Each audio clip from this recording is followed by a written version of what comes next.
Hello and welcome to a behind the scenes look at MIDI FX. Now I've already shown the arpeggiator and that proved quite popular, so I thought why don't I go through and have a look at some of the other MIDI effects I do, and hopefully one of these ideas is going to prove popular enough for somebody to comment and say, "Ooh, I didn't know that," and then I'll stick it in a Logic tip next week. So remember, MIDI software instruments are what we are aiming to affect because we need this MIDI FX channel. That will not appear if you are on an audio track, for example. So let's set up, well, let's just have a quick look at them. So arpeggiator, I've done a whole video on that, so you might want to go and check that out. Chord trigger is useful. Don't forget to like and subscribe, by the way, that's always appreciated. While you're sort of sitting there wondering, should I click that or not? Yeah, go on. Yeah. Chord trigger is handy. In fact, let's just go through these and see if anything sort of jumps out as obvious. So I suppose we better remember to get a sound in, otherwise it's not going to hear a thing. So if we do some sort of lead sound.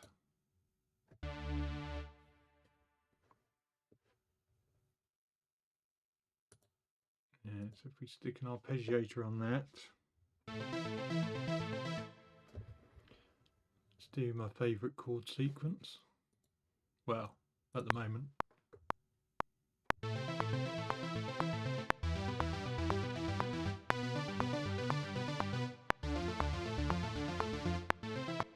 Okay, so let's agree that sounds rubbish to start with.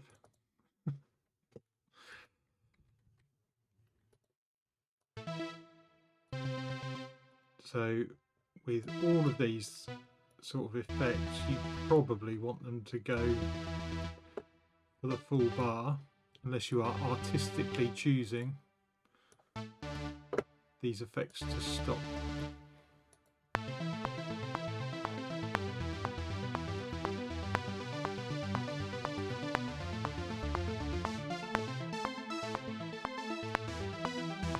So loads of different settings to play around with, the speed, direction, and a load of the presets will prove really useful. Okay, what else would I normally do with an arpeggio? I often put a note repeater on actually, but not for chords like this. In fact, that's a good idea. Let's go to how I might use this with a synth bass.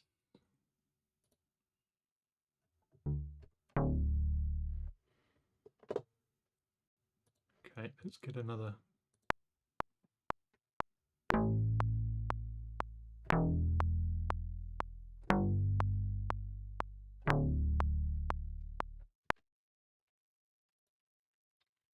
Just make sure those line up. Stretchy, stretchy, and stretchy. So with a bass synth, what I will often do actually is use it for possibly a chord trigger. So chord trigger is useful because it will generate notes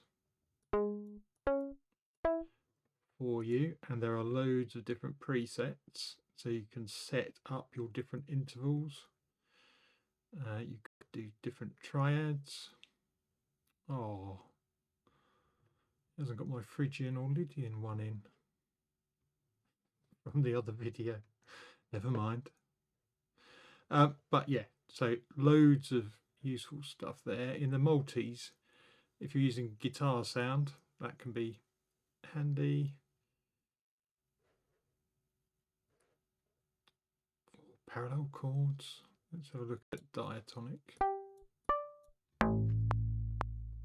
Now, in this case, you'll notice these trigger keys are not being affected. So we are not getting anything there. So that's a really bad example. If I do the octave, what I could then do is feed this into a note repeater. Now, when I use this, I only ever really use repeats of 1 or 2. If you start doing too many, it starts getting a bit weird. Or might go down 12. I think I prefer that going up 12. And then you can change how much. And you've got your standard rate there.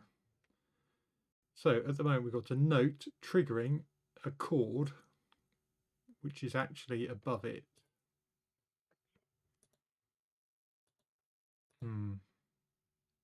Actually, what I would do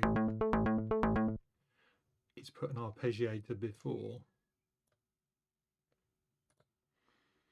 So remember, these all go in order.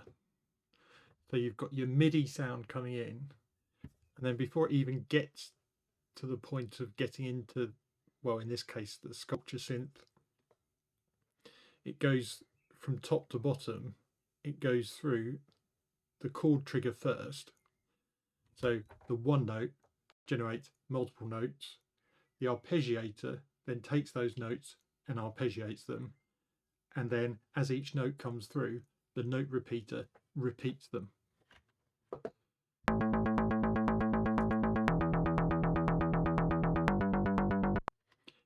Now,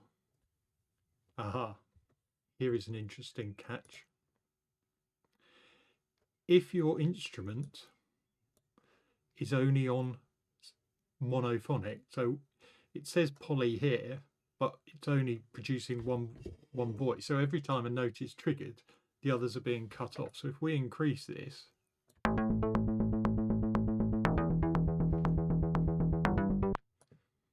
just out of interest,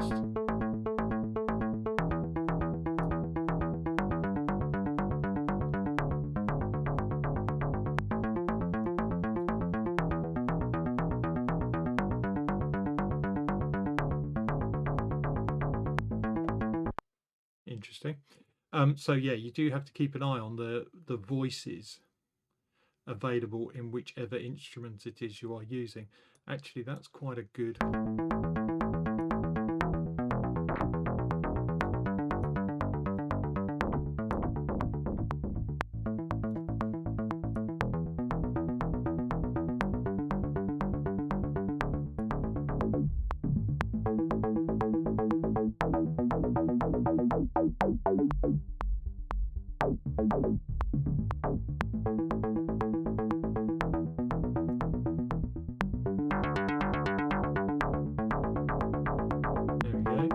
playing around with some settings.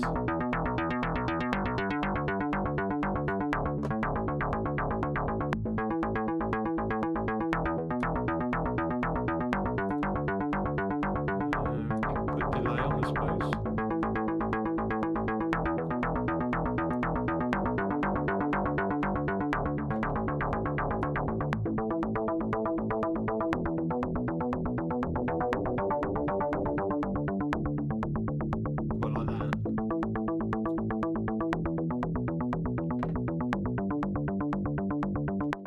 So just playing around can give you some really clever, fun, inspirational stuff to work with.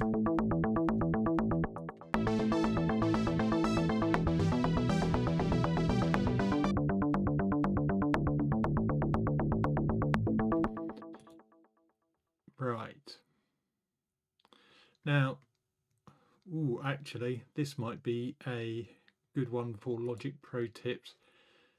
What if you don't want it to be triggered like this and you actually want to record the notes. Well, I don't think there is a way other than playing it in live for this next bit. So I would keep that just in case. But I know the notes I want to play. And that is because on any of these points, you can choose to activate record MIDI to track at this point. So track here. So these little orange arrows now signify it's going to go chord trigger, note repeat, arpeggio, and then record. So this time when I do it,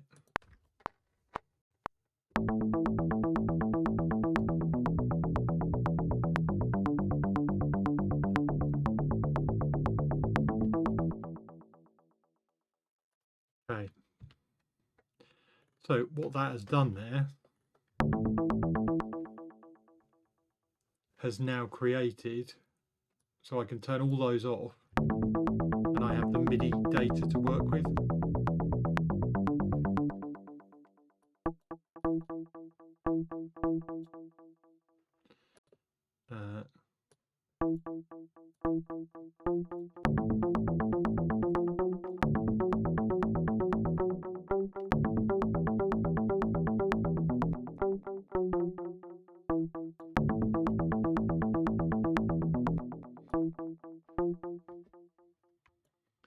Let's have some fun.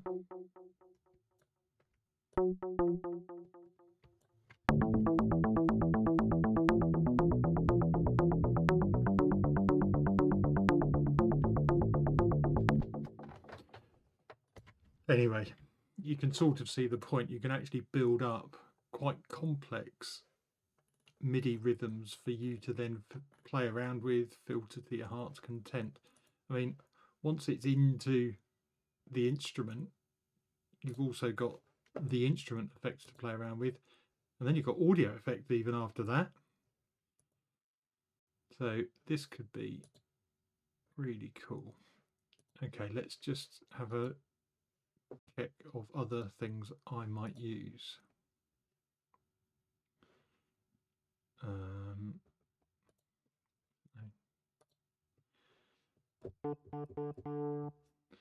So arpeggiator, looked at chord trigger, we've seen that. You press one key, it generates multiple notes.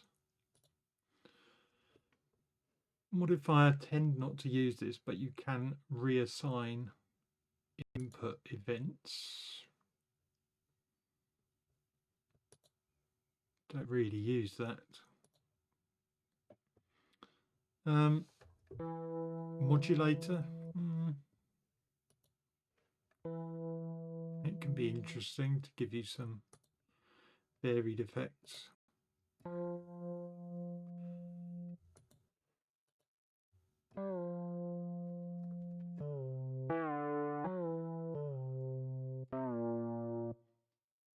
Sliding grace notes. That might actually work better on a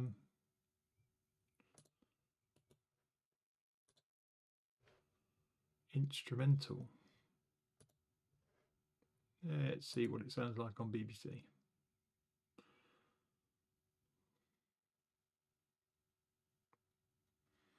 Again, if you're using an orchestral sample, remember your legatos, it's only going to trigger one sound. So if you want multiple sounds, you're going to need long, or multiple notes, you're going to need like the long patches.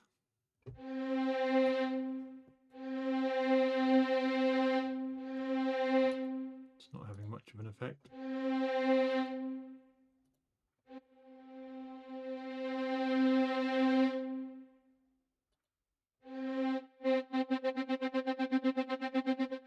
Interesting.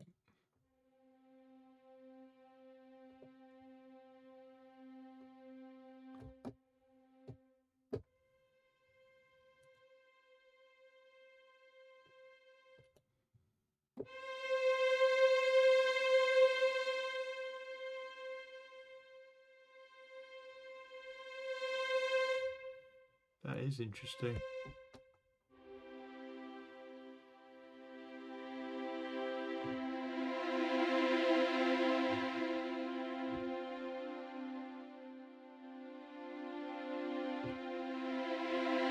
I wouldn't want it to go down quite that far.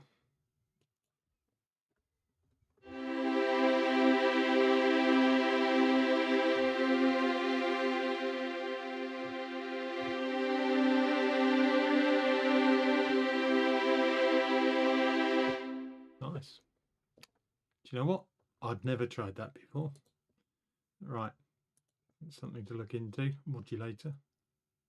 Note repeater we've had a look at. Randomizer, rarely use if I'm composing. I want to be choosing the notes that come out.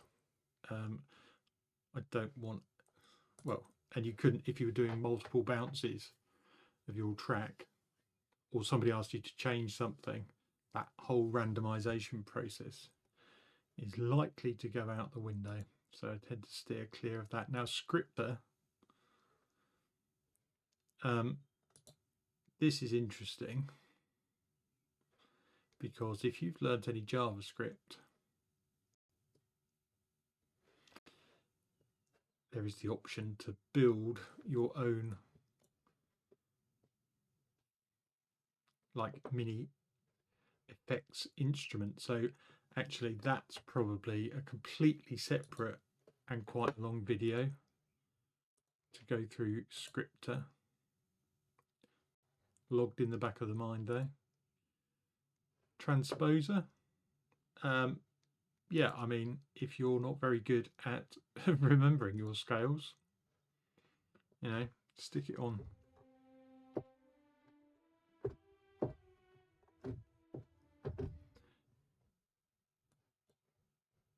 Let's stick it on here actually. It'll be easier to see.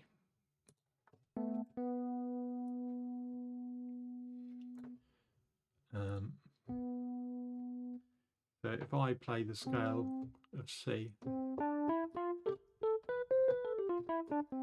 great, so we're on C chromatic. If we change this to Lydian, and I play exactly the same notes,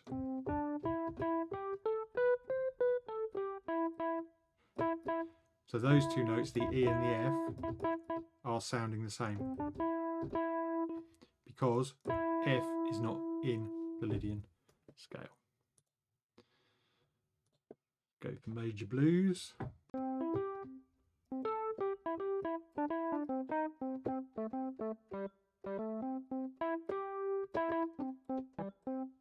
You can literally hit any note and it will play whatever is in that particular scale.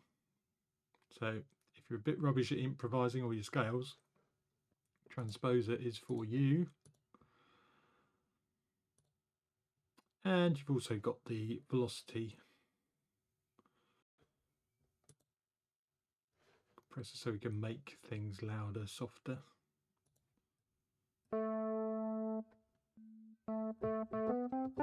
So generally these will get, unless I play really softly, as soon as I start applying any sort of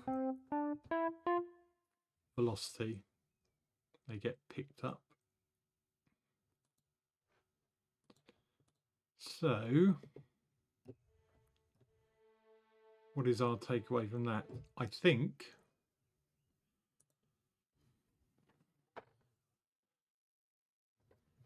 that combination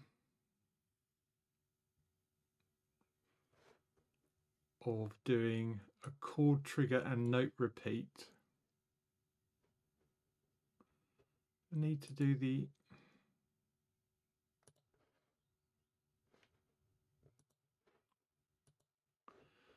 didn't need to do the arpeggiator, did I?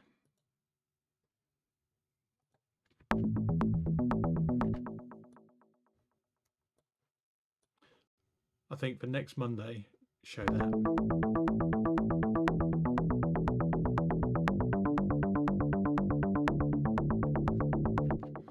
Maybe make it a bit more complicated.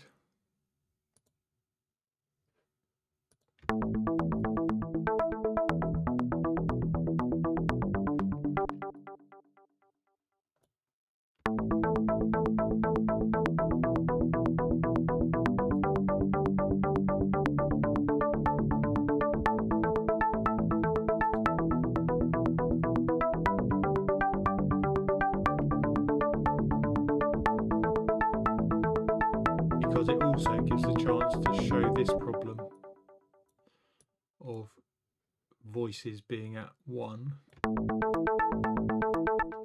or polyphonic.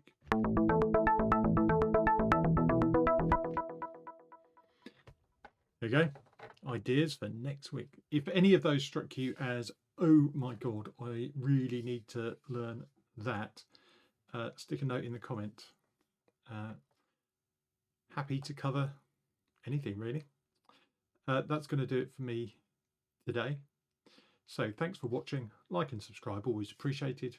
I will see you in the next video. Bye for now.